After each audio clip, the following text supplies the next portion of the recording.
Hi everyone, my name is Kate Motaung. I'm a Christian writer and speaker, and I'm here with my friend. I'm Shannon Popkin, and I'm a Christian author and speaker as well.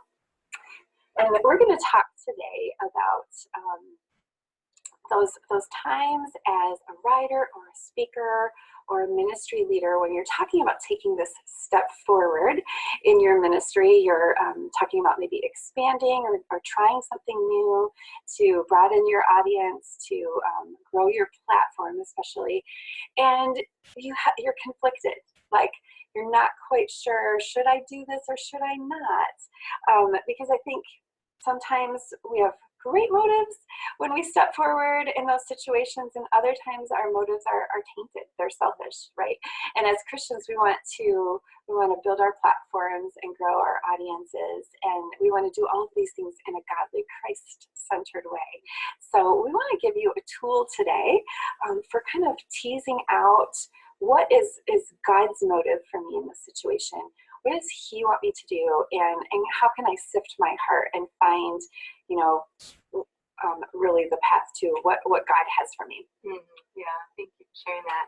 I think, as Shannon mentioned, it's so easy, particularly as Christians, to feel that burden of having a message that God has given you that you want to share, and yet feeling a lot of those fears and insecurities that come along with self-promotion and being perceived the wrong way or acting out of pride and selfishness. And so it's so important, we believe, to have some kind of tool that we can use as Christian authors and speakers to help us measure those motives and sift through them to determine, am I doing this from the right place or not?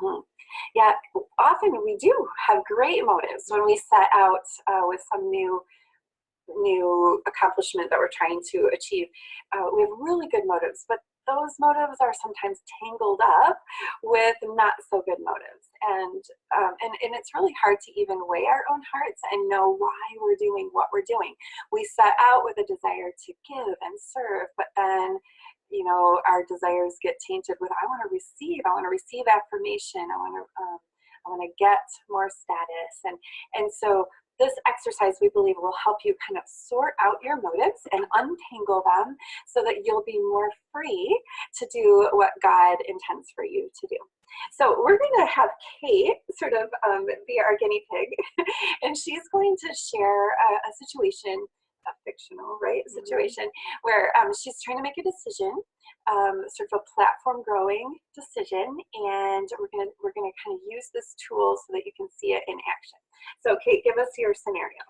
All right, so I have a new book coming out soon that I'm very excited about, and I'm trying to find ways and places that I can share that message and reach a bigger audience with the book. And obviously I'd like to get some more book sales, as that's part of my purpose, but also I really just want to find people who will benefit from the message.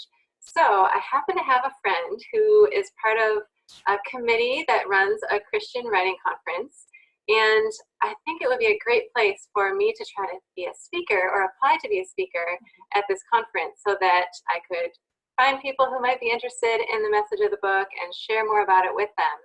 But I'm kind of nervous because I don't know how my friend will receive that application or my request if I email her and say, hey, what do you think about me being one of your speakers? It just kind of seems a little bit pushy, and I don't love putting myself out there like that. Like leveraging the friendship, sort of. Right? Yeah, so I don't know that if she'll take it the wrong way and maybe think I'm just trying to use her position for my advantage. But I still think it would be a really good fit. So I just don't know. I'm torn. I don't want to damage our friendship, but I also don't want to miss an opportunity if this would be a great way to reach more readers. What do you think I should do? Yeah, so I think that's a perfect scenario, because Christians could do either and be following the Lord either direction. And so, we really need to sort out, what does God want you in particular to do? So we have this tool that we call the Heart Sifter exercise, and I'm going to share my screen and just show you a graphic that kind of displays this. So Kate's got two options. She has option A. Let's call that like reaching out to your friend on the committee, and option B would be like, no, just passively praying and hoping that God would, you know, like bring you to mind as she's looking for speakers. So what we would ask Kate to do is take some time, and I mean like not just 10 minutes, like more like, you know, maybe 45 minutes, an hour, and really think through these different motives on each side of that graphic. So on side A, talk about your reasons for doing that and against. Like what would motivate you to go ahead and reach out to your friend, and what would cause you like, or what would a negative reason be to reach out to your friend? And then on the other side with the passivity, what would be a positive reason for you to be passive? And then what would be like some negative reasons that would cause you to be passive? So can you kind of just throw out a couple of things that come to mind? You know, we would hope you'd take a lot of time to think through this, but go ahead and give us a few of your.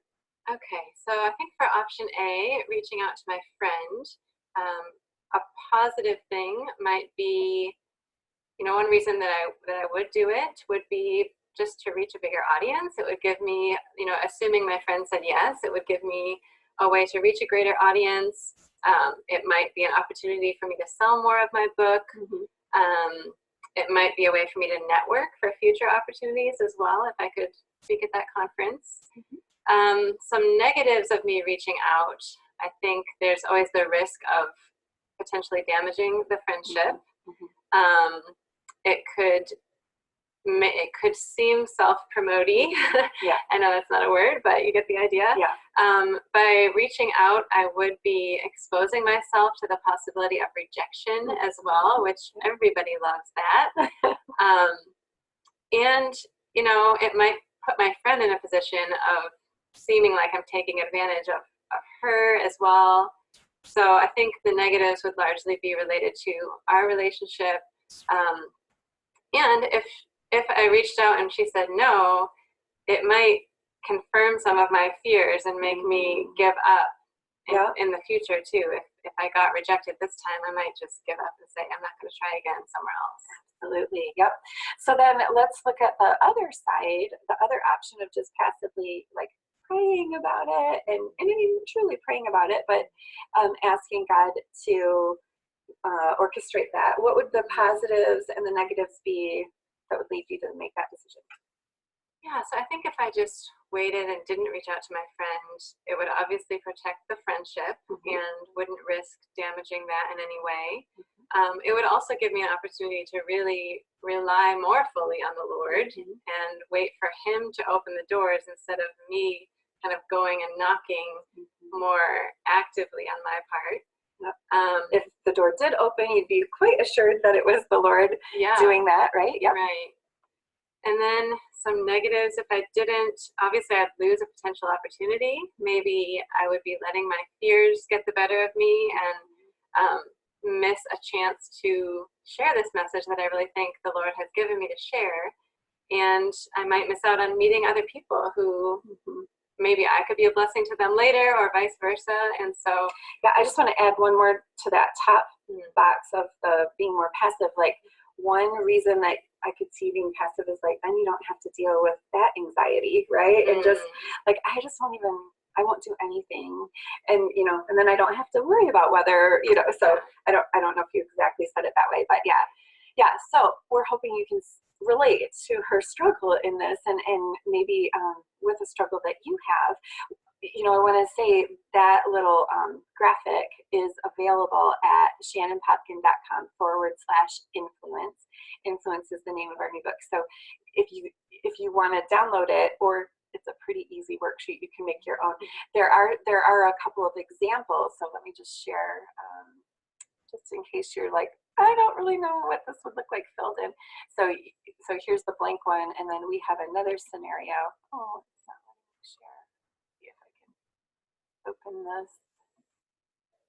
this next one and share this with you. Sorry, guys. We don't do a lot with technology, do we? Or I don't. All right. So like at site, here's an example that you can, like, here's, working with an agent, working on my own, and you can kind of look through. This might prompt some ideas for you for your scenario. But the next step, I think, is so important. Once you have your heart just kind of emptied out on this paper, everything that would motivate you in each direction, and taking some time and asking yourself, okay, so what's behind that motivation? Like, what's really prompting that? And so anything then that is being prompted by fear or insecurity, or selfishness, right? The desire to self-promote, any false humility. Like, we have to really dig in our hearts and look for false humility, but it totally can be there. Or sense of inadequacy. Like, those things, I think we'd all agree, are not from the Lord. It would not be the Lord prompting us to make a decision out of fear. It would not be Him prompting us to make a decision out of insecurity, or out of self-promotion. And so what we do is, when we find any of those listed out motivators that have behind them, like this fear, insecurity, selfishness, what we do is we just cross them out with a big black marker.